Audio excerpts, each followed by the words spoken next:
G'day guys, how are you? I'm here today in St George. This is the Ballon River, and yeah, we're going to try to toss in so we can catch ourselves a yellowbelly, something like that. We might put some yabby pots in so there's a yabby floating around. It is flowing pretty hard. The dam wall's actually just up that way over my shoulder, and you might be able to hear that water flowing through, but we'll just see how we go and we'll see if we can get a fish. We've got a good little spot here, all ready to go. So let's get a line in the water and get a couple soaking. Oh, rightio. Got ourselves a little spot down here, and just put a worm on, toss it out into the river, and put it into here like that. Maybe it's not a very good spot. Maybe like that one. That one is a bit better, and we'll let it go. So see if we can catch ourselves a fish. Wind him up a bit, do a bit of tension on that line.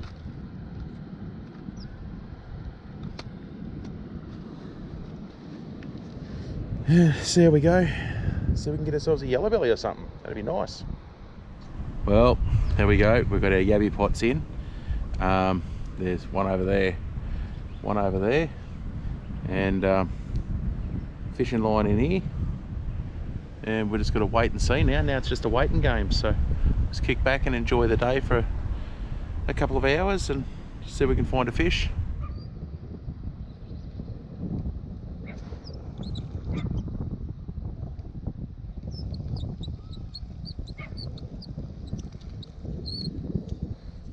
Oh, most of the bait's gone, and go and try again. I think a big part of fishing on freshwater, fishing on rivers like this too, a lot of people just sort of get a little bit impatient. I had some neighbours pulled up over behind us now. They've just taken off. They literally pulled up for half an hour, and they basically got the shits and left because they were only catching little tiny spangled perch. Just got to be patient. Put your line in. Use some bigger hooks so you're not hooking onto the little ones. I'm using a 4-0 circle hook, a bit of a leader on there, a swivel, and a small ball sinker, a number 2 ball sinker, and just put it out there and let it sit and wait. Just keep an eye on it. The fish will pretty much hook themselves, especially with a circle hook on there, and just got to hold your time and hope that you get a fish. So that's what it's all about. It's a beautiful spot. You know, you could light a fire down here. You can plenty of people come down these areas, have a fire by the river, kick back, catch a couple of fish, normally catch a couple of yabbies. Yabbies aren't on today, but yeah, we'll just see how we go. The dam over there, so that's the dam wall in town, is actually overflowing at the moment. And one thing as well, in Queensland, any of the public rivers, any of the normal rivers, you don't need a fishing license in Queensland to go fishing in the rivers. If you're going to be fishing in any of the stock impoundment dams, they're dams that have been stocked with fish, you have to buy a SIP license, so SIP, stock impoundment permit. Costs you around $50-something a year. We get our license every year regardless, because we use it all year round. But yeah, any of these public rivers, anything in Queensland, you don't need a fishing license. State by state that changes. I know in New South Wales and Victoria you have to have a fishing license, so make sure that you go down and get yourself a fishing license no matter where you are. I actually have a New South Wales and a Queensland fishing license. I've got the SIP license up here and my New South Wales fishing license, because I duck down over the border every now and then. But whatever state you're in, they're easy to get. Jump online, pick up your wherever your state is, whatever your area is, and I'm sure that's the same in other parts of the world as well. So make sure that you do the right thing, and your fish will be here forever for everybody to go and enjoy. So awesome.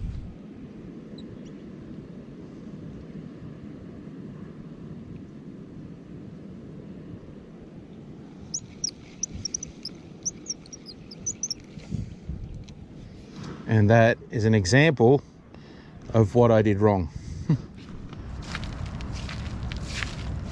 So that's an example. I pulled that in way too early. I had a bite on that, and I could have let that sit there, and that fish would have come back and taken that circle hook. But no, I pulled it in too early and I missed the fish. So that's an example of what I was talking about with the patience, and even I'm guilty of it, but sometimes you're just better off to let it sit for a bit. So take my own advice next time. So being winter, they're a little bit slow, and they're just taking up the bait and they're crushing it up a bit, picking it up off the bottom. They're all sitting on the bottom, and so during the summertime they get really active. They'll smash lures and all that sort of stuff. You'll still get them on lures in the winter, but you've got to put them right in their face because they are a little bit slow with the cold water. Cheeky bugger.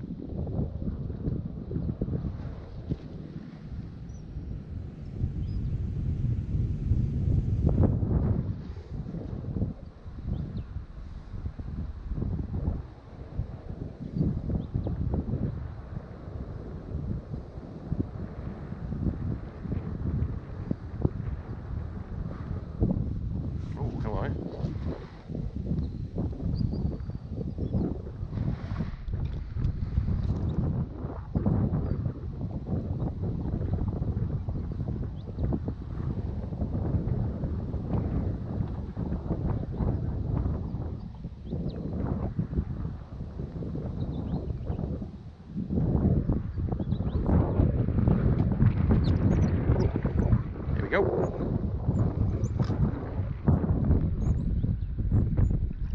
And that is a Yellowbelly. There we go. Got one. He swallowed that hook down right raw proper, and I think he might be a legal one. I'll just go and get the measure. One Yellowbelly in the bag, and we'll and check this yabby pot and see how we go on here.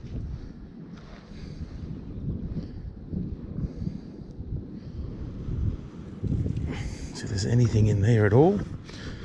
And not looking very promising. Nothing.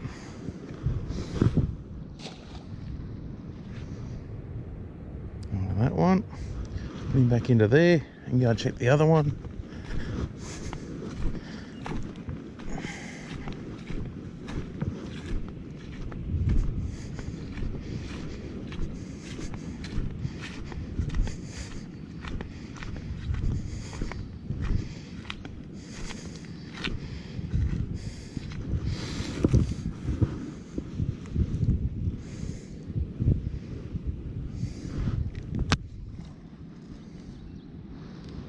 Yeah, check in there, and nothing in there either.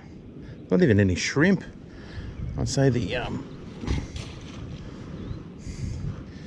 the fish might be having a feast in here at the moment. They're pretty docile. I'd say they're very well fed with all this water flowing. So we'll just keep an eye on it and give it another little bit and head off. I've got one in the bag, so another one would be nice and that'd make a good feed.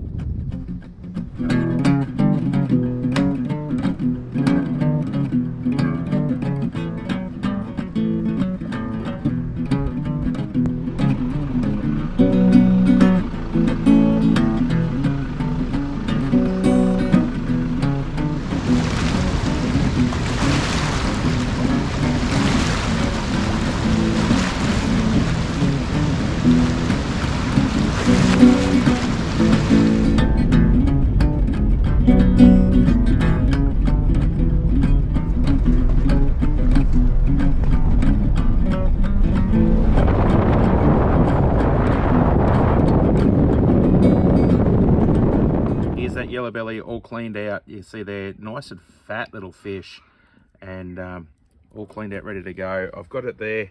I've got a bit of lime there to put in it. I've left the scales on. It's all cleaned, ready to go. So I'm just going to whack it over the coals. I've got a bit of a fire going here. I am at home at the moment too, so I've come to home, brought the fish back, thought I'll cook it over the fire so I can enjoy it with Nettie and the boys. There we go, lime's all sliced up there, and we're just going to put it inside the fish here, and on my done. use 2 hands, get that all done, and get it on the fire. Get it cooking. If you haven't used one of these fish racks before, they're fantastic. They just open up like that, and you put your fish in like that, and you close it back down again, and as you squeeze them down here, there you go, and it just holds your fish in place.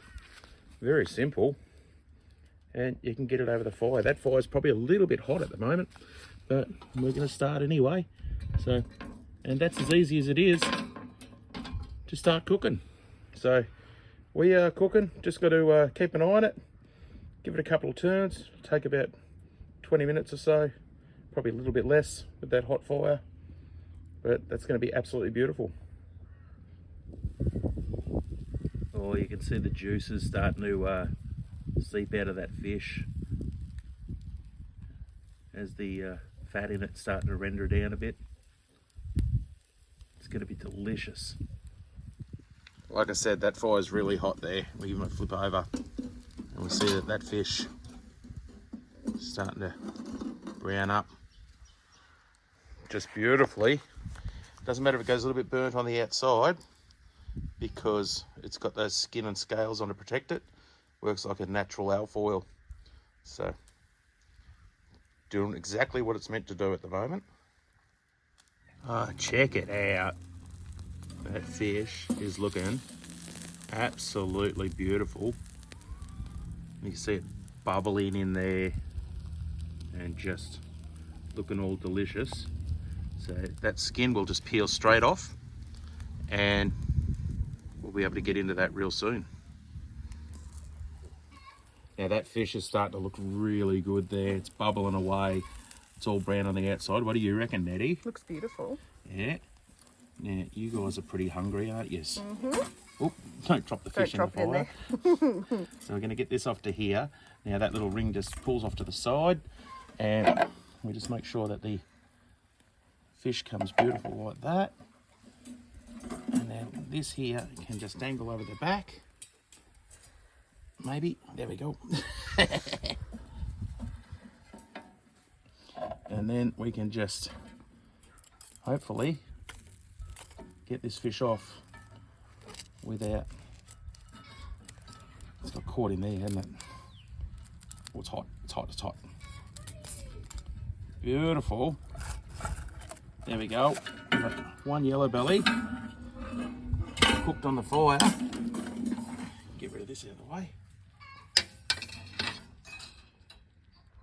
And oh, looking beautiful. What do you reckon? Looks beautiful, doesn't it? It really does. Let's flip him around there, and we'll see if we can get this skin to come off, because that would be just, you can hear the kids coming. Yep. Not like them to turn up when there's food, is it? So we'll turn around, if we can get that going up there. Don't burn your fingers. I already am. We can give it a minute. No, we can't. Oh, okay. Let's get it in. Have a look at that. That is absolutely beautiful. All the steam coming off that. I know. And Yellowbelly's such a nice white fish too. Oh no, it's beautiful. It's just beautiful. The flesh. As we peel that back there, you can see that line of fat that you can see bubbling as well. So that's all the fat up just there at the tip of the knife. You can see that fatty stuff. So you can actually peel that away. You don't eat that because it doesn't taste the greatest. But we can actually take a little bit of this back meat here, straight up, and I can go like this and go. And burn your mouth. It's really hot. But it is so yummy. Baby, you gotta try this. It's too hot for me. Yeah. Oh, Jesus. There you go. Oh, it's hot, it's hot, it's hot, it's hot, it's hot. It's really hot, babe. Why did you do that? Peer pressure. Peer pressure. Is it good? That is delicious. Cool as. That's really good. Awesome. Catch and cook, done and complete. Yeah, that's amazing. How good's that? So there you go, catch and cook, all done. Yellowbelly from StGeorge to here. via Nindy Gully and all the rest of it. But yeah, finally got the video finished and it's delicious. So delicious. you happy? Yeah. Happy wife, happy life. Beautiful. There you go. So Yellowbelly, all cooked up on the fire. Beautiful.